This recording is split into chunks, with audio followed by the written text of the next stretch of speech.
Selamat pagi saudara-saudara terkasih dalam Tuhan Yesus Kristus.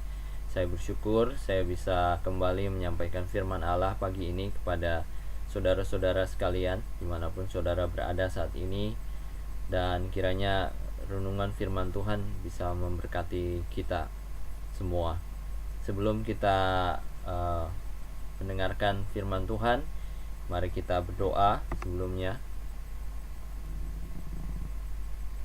Tuhan, kiranya ucapan mulutku dan renungan hatiku berkenan di matamu, di hatimu.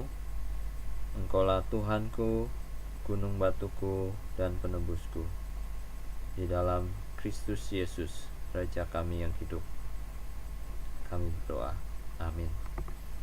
Saudara-saudara, pada pagi hari ini saya ingin menyampaikan firman Tuhan yang terambil di dalam Kisah Para Rasul 1 ayat 1 sampai 11 seperti bacaan kita pada pagi hari ini.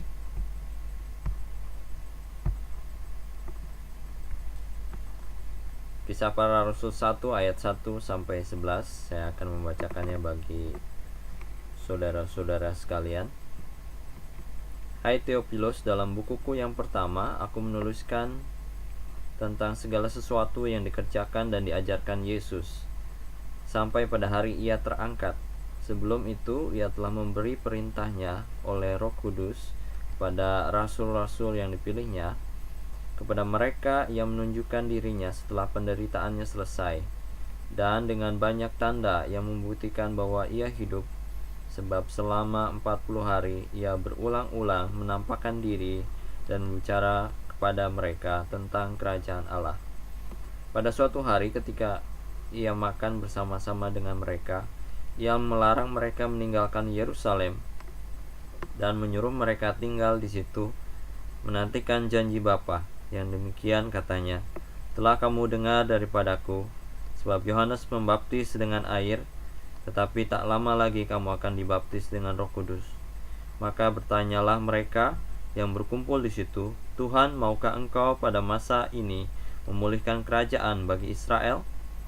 Jawabnya, engkau tidak perlu mengetahui masa dan waktunya yang ditetapkan Bapa sendiri menurut kuasanya. Tetapi kamu akan menerima kuasa kalau Roh Kudus turun ke atas kamu, dan kamu akan menjadi saksiku di Yerusalem, di seluruh Yudea dan Samaria, dan sampai ke ujung bumi. Sesudah ia mengatakan demikian, terangkatlah ia disaksikan oleh mereka, dan awan menutupnya dari pandangan mereka. Ketika mereka sedang menatap ke langit, waktu ia naik itu, tiba-tiba berdirilah 2 orang yang berpakaian putih dekat mereka, dan berkata pada mereka, hai orang-orang Galilea, mengapakah kamu berdiri melihat ke langit? Yesus ini yang terangkat ke surga, meninggalkan kamu, akan datang kembali dengan cara yang sama, seperti kamu melihat dia naik ke surga. Saudara-saudara, kita membaca satu bagian yang sangat terkenal di dalam peristiwa kenaikan Yesus ke surga. Dan tahukah saudara bahwa bagian ini adalah bagian yang penting, dan seringkali orang mengabaikan satu aspek yang akan saya sampaikan nanti, bahwa di dalam bagian ini Yesus ditunjukkan oleh Lukas dengan dalam sebuah aspek raja, dia dinaikkan, ditinggikan sebagai raja, dan hal itu yang akan kita lihat pada pagi hari ini. Nah, sebelumnya saudara, seperti yang kita baca di awal pembacaan kita tadi, di situ ada ulasan singkat dari Lukas yang merupakan sebuah kesimpulan dari apa yang menjadi sasaran Lukas, mengapa ia menuliskan Injilnya.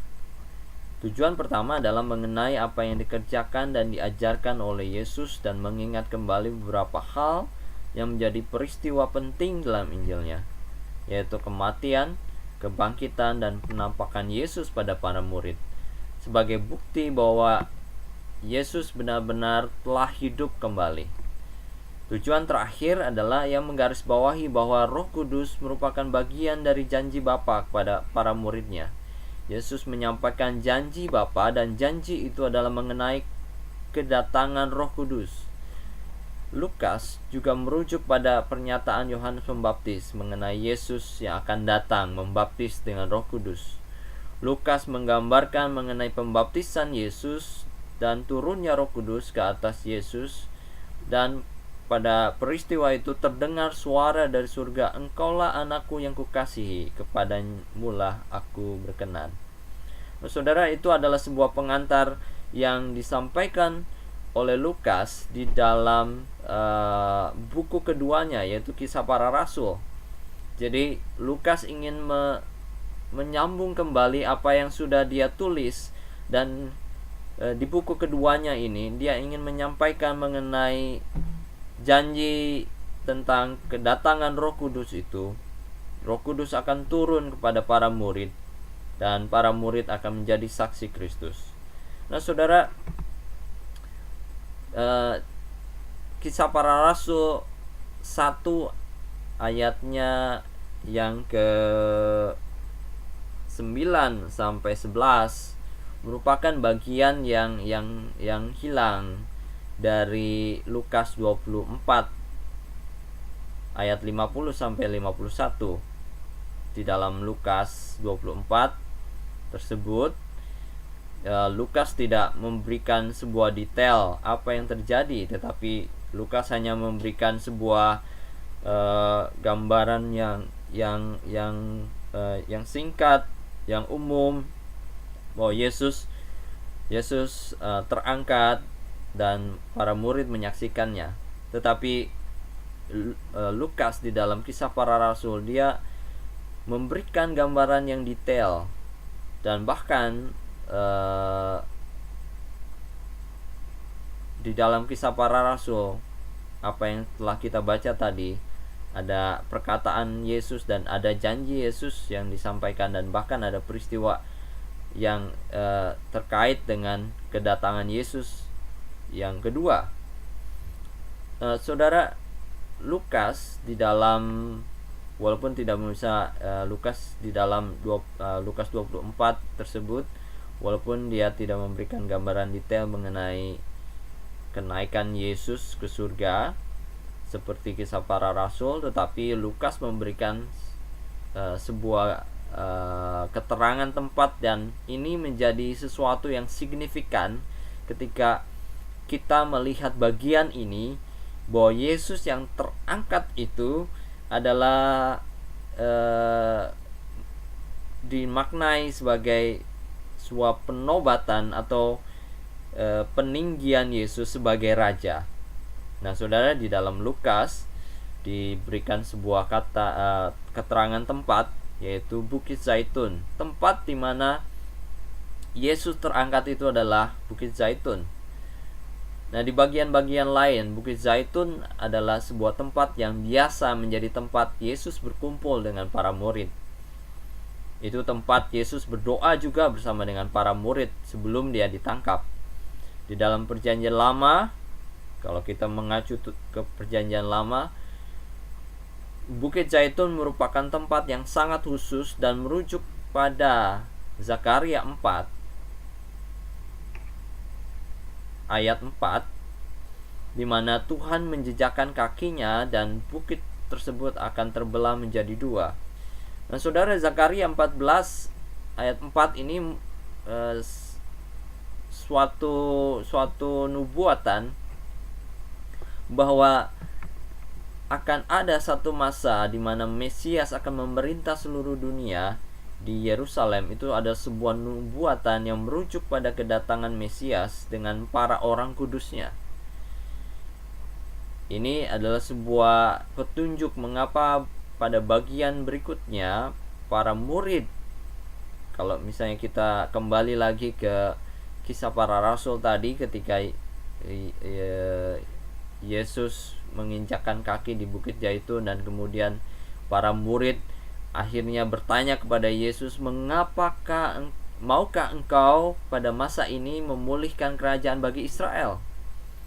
Itu ada sebuah pertanyaan yang sangat wajar ditanyakan oleh orang-orang Israel yang mengetahui nubuatan mengenai kedatangan Mesias di Bukit Zaitun.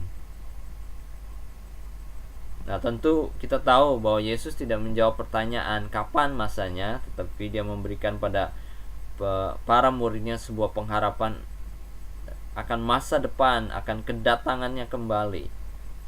Nah, saudara, ini suatu gambaran yang sangat menarik. Jadi Bukit Zaitun di Perjanjian Lama ada berkaitan dengan nubuatan mengenai kedatangan Mesias sebagai raja. Dan Yesus di dalam Kisah Para Rasul tadi yang kita baca memakai bukit yang sama untuk dia terangkat ke surga. Ini merupakan gambaran yang menarik. Para murid melihat kaki Yesus menginjak Bukit Zaitun, dan kemudian dia terangkat ke surga. Saudara, bahasa naik ke atas merupakan suatu bahasa kemenangan. Kalau kita menghubungkannya dengan Zakaria 14 tadi, jelas bahwa dengan menggunakan gambaran ini dari Zakaria, Lukas ingin memberikan sebuah suasana kemenangan Kristus dan kekuasaan Kristus sebagai raja. Kitab Zakaria menggambarkan mengenai Allah yang memerangi musuh-musuh Yerusalem, yang pada akhirnya mereka akan datang ke Yerusalem dan menyembah Allah. Di dalam Kisah Para Rasul 2, satu pasal setelah pasal 1, kita melihat bahwa seluruh orang Yahudi dari segala bangsa datang ke Yerusalem menghadiri Hari Raya Pondok Daun atau yang kita sebut dengan Pentakosta. Jadi saudara, kita dapat mengambil sebuah kesimpulan bahwa gambaran Zakaria mengenai Mesias yang akan datang itu nampaknya berhubungan dengan Bukit Zaitun yang dipakai oleh Yesus itu waktu dia terangkat ke surga. Jadi sebetulnya kita bisa melihat Yesus dalam kacamata nubuatan Zakaria, bahwa Yesus adalah raja yang berdaulat dan berkuasa dan layak disembah oleh seluruh bangsa. Sama seperti bangsa-bangsa mengenali kedaulatan dan kekuasaan Allah Israel di dalam Perjanjian Lama di kitab Zakaria, demikian juga di dalam Perjanjian Baru seluruh bangsa mengenali kedaulatan dan kekuasaan Kristus pada hari Pentakosta, 10 hari setelah kenaikan Kristus ke surga. Nah, saudara, suatu saat di satu masa ketika Ratu Elizabeth masih kecil, saudara, orang tuanya mengadakan sebuah pesta kebun yang luar biasa di istana Buckingham. Tetapi hujan lebat membuat pesta itu harus dipindahkan ke dalam ruangan. Elizabeth dan adik perempuannya berkeliling di ruangan tempat para tamu berkumpul. Mereka pun kemudian ditanyai oleh orang-orang dengan berbagai pertanyaan yang diajukan, ya tentu dengan sopan karena Elizabeth dan adiknya adalah anak raja. Di sela-sela pembicaraan itu, Elizabeth menunjukkan sebuah lukisan Yesus di atas kayu salib yang tergantung di dinding dekatnya. Ia berkata, "Kata ayah saya, dialah raja yang sesungguhnya." Saudara,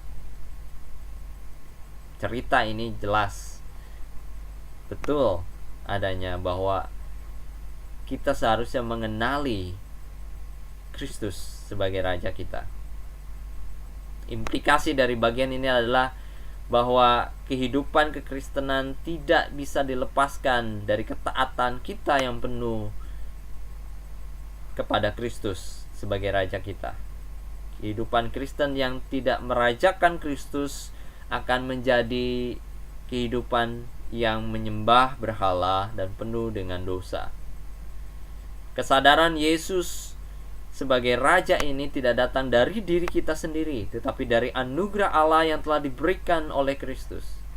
Iman yang mempercayai karya Kristus di atas kayu salib, kematiannya, kebangkitannya, dan kenaikannya, serta pribadi Kristus Yesus sendiri, bahwa Yesus adalah Sang Mesias, Raja yang dijanjikan itu, yang menggenapi seluruh nubuatan perjanjian lama tentang Mesias. Itu diberikan oleh Allah. Dan ketika kita percaya dan mengenali Kristus sebagai Raja kita, seluruh kehidupan kita bertumpu pada kebenaran ini, bahwa Kristus yang menjadi pusat penyembahan dan otoritas tertinggi dalam kehidupan kita, dan semua kehendaknya harus kita ikuti, karena Dia adalah Raja kita. Karena anugerah Allah melalui Yesus Kristus kita dijadikan umat-Nya, bukan karena kebenaran dan kebaikan kita, tetapi karena anugerah Allah. Ketika kita menjadi umat Allah, kita diberikan kemenangan atas dosa dan maut melalui kemenangan Kristus. Saudara-saudara, di dalam Zakaria 14 tadi pun sama, saudara, bahwa sebenarnya Allah yang memerangi musuh-musuh bangsa Israel. Ayat 3 dikatakan, kemudian Tuhan maju berperang melawan bangsa-bangsa itu seperti Ia berperang pada hari pertempuran. Saudara-saudara, yang berperang adalah Kristus. Kristus berperang melawan dosa dan kematian, dan Dia sudah bangkit dan menang, dan Dia naik ke surga. Saudara, itu adalah sebuah kemenangan bagi orang-orang yang percaya kepadanya, bagi para murid juga. Ketika mereka melihat Kristus naik, itu adalah sebuah sukacita yang besar, sebuah kemenangan, karena Kristus sudah bangkit dan sudah naik ke surga. Nah, saudara, selain itu, ketika kita menyadari bahwa kenaikan Kristus itu berarti Kristus menjadi Raja di dalam kehidupan kita, kehidupan para murid juga, ternyata kenaikan Kristus juga ke surga memberikan sukacita yang besar. Dan saudara, ketika kita membaca di dalam Kisah Para Rasul 1 ayatnya yang ke-8,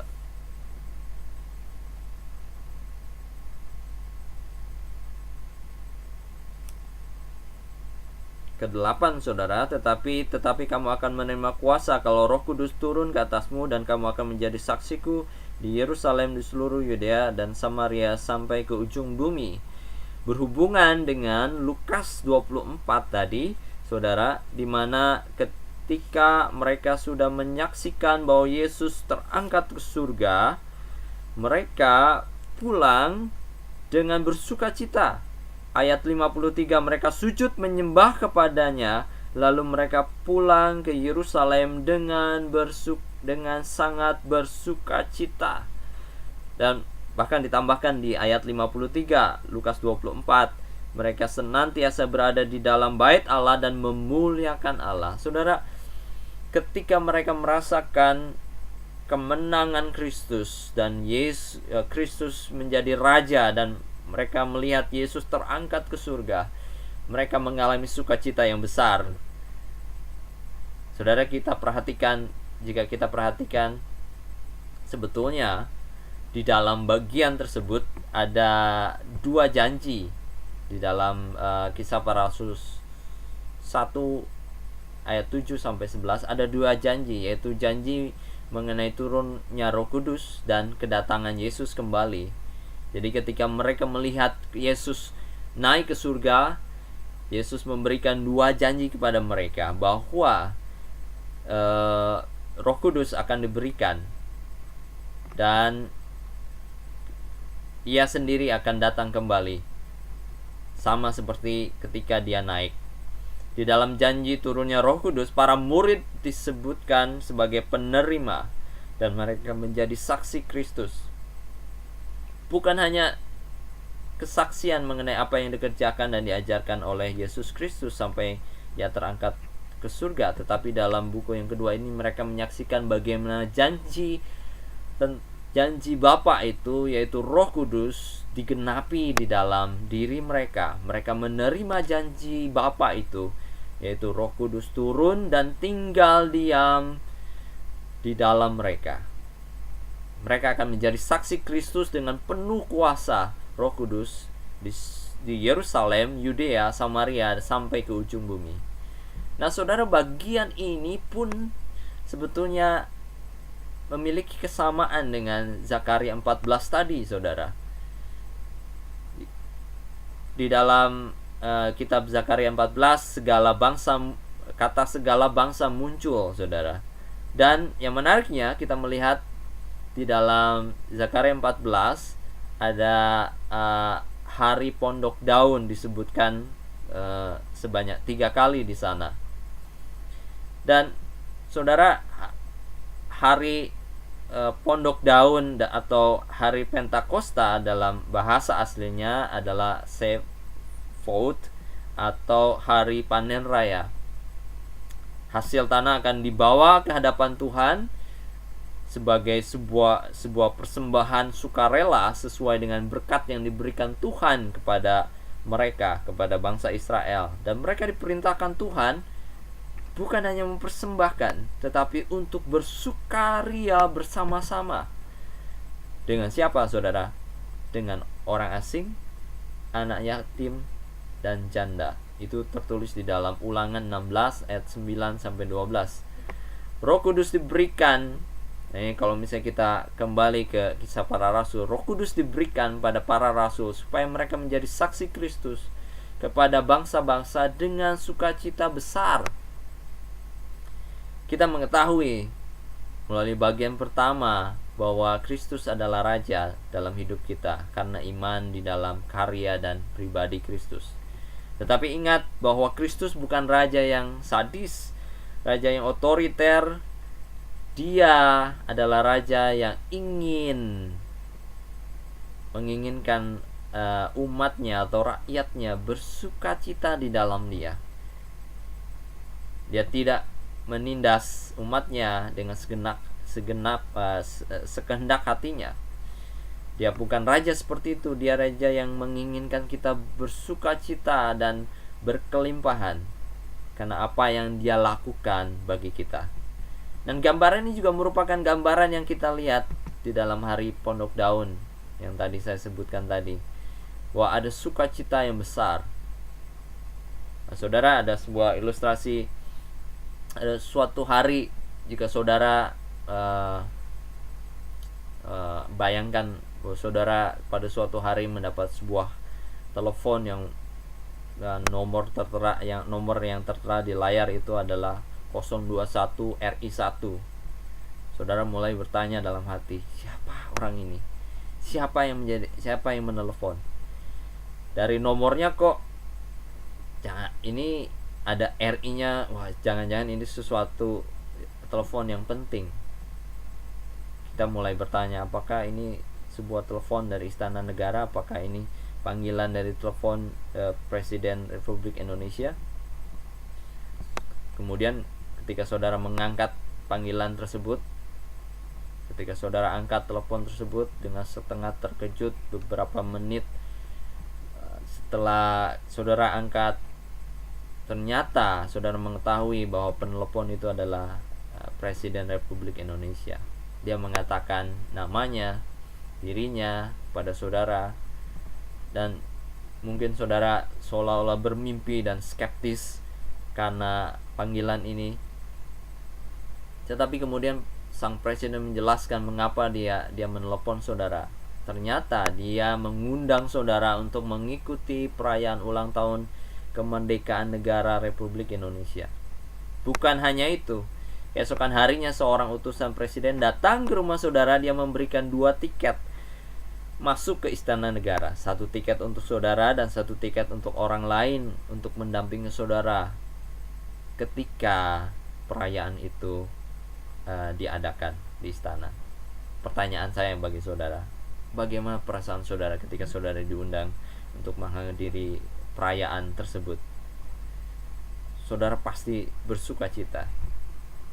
Dan pertanyaan yang berikutnya, untuk siapa tiket yang saudara satu lagi yang saudara pegang tersebut.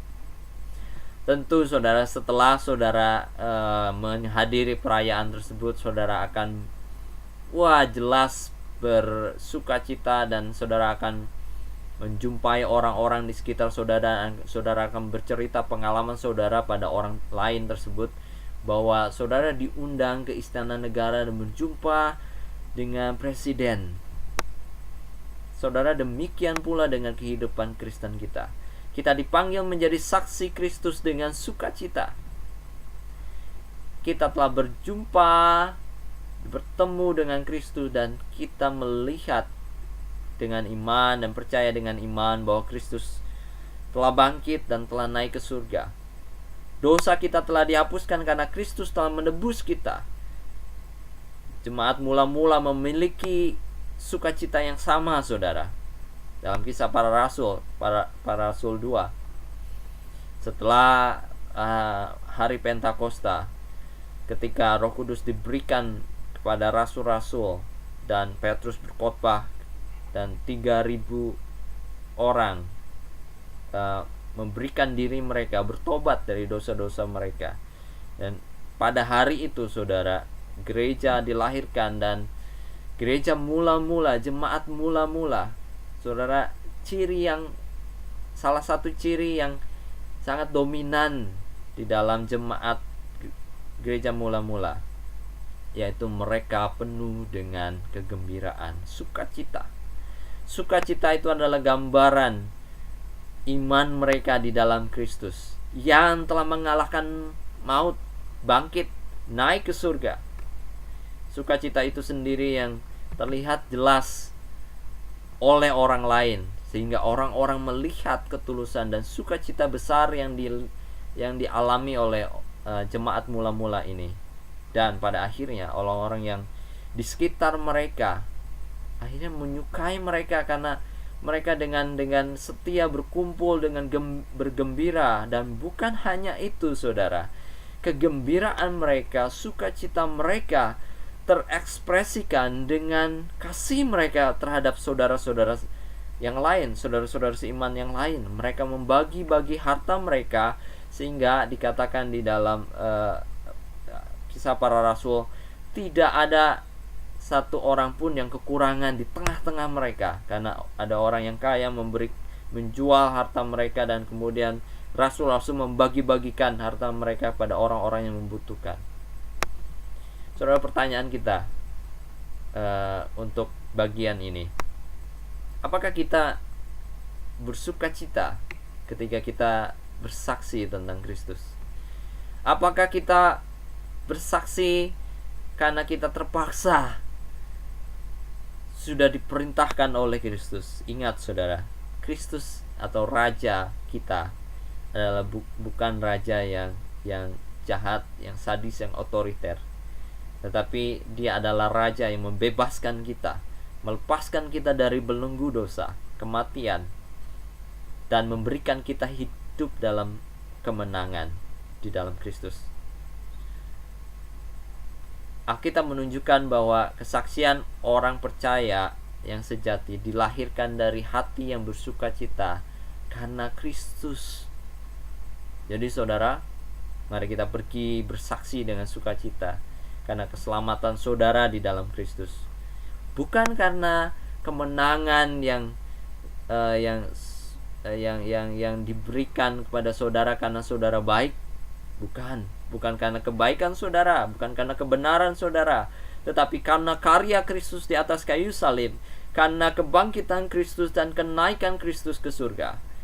Kristus memberikan kemenangan pada saudara, untuk saudara bisa bersukacita dan menyaksikan apa yang Yesus kerjakan bagi saudara dan saya. Nah, saudara, di bagian ini juga kita melihat sebetulnya ada bagian yang lain. Yang tadi saya sudah sebutkan, ada dua janji, yaitu tentang turunnya Roh Kudus yang membuat hati para murid bersukacita.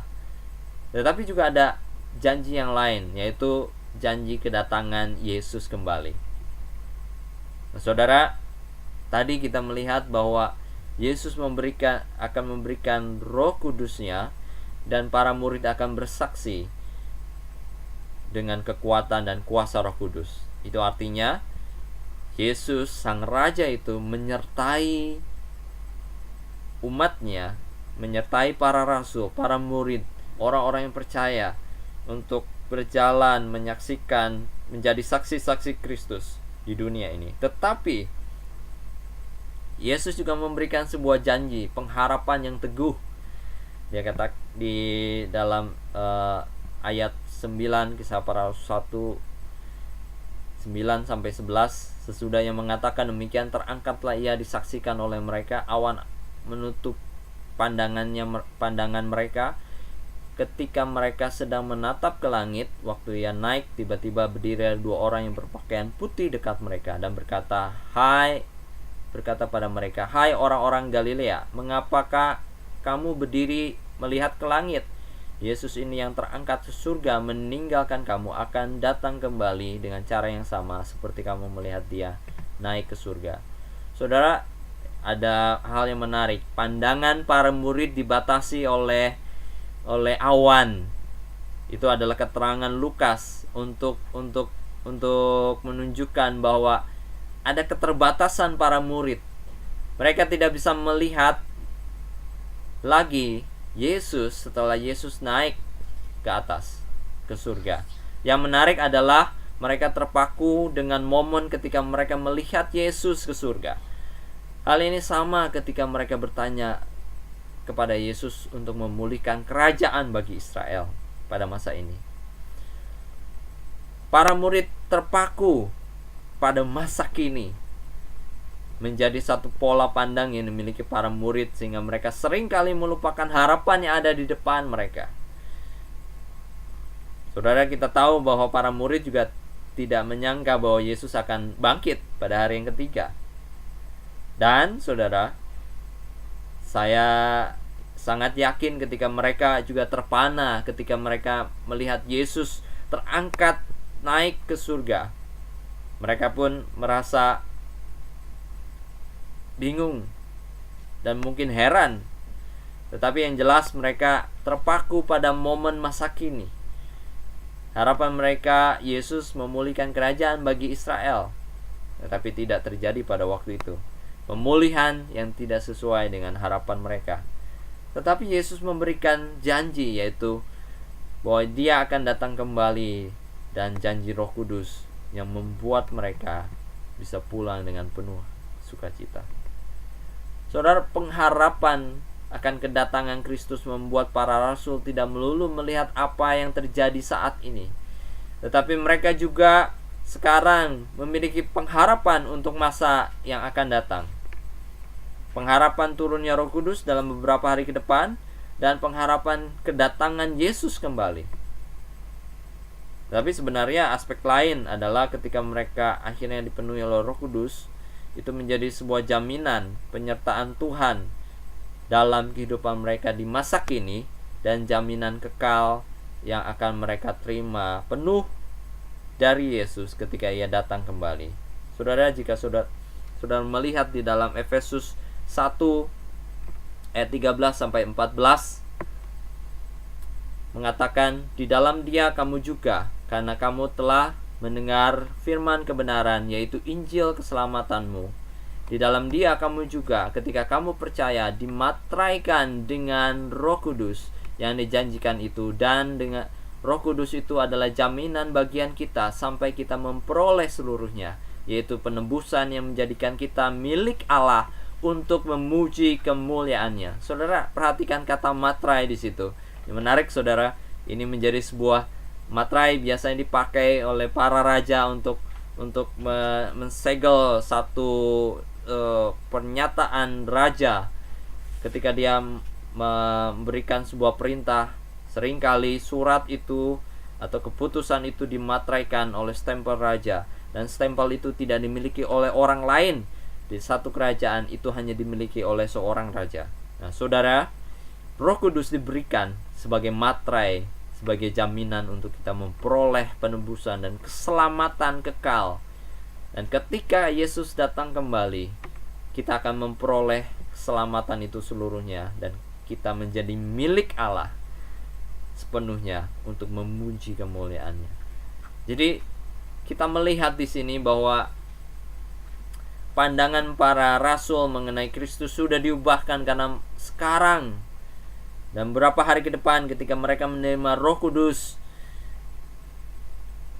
mereka akan berjalan bersama Raja, Sang Raja itu melalui Roh Kudusnya. Mereka akan bersaksi dan mereka memilih pengharapan ke depan mengenai kedatangan Kristus sebagai Raja.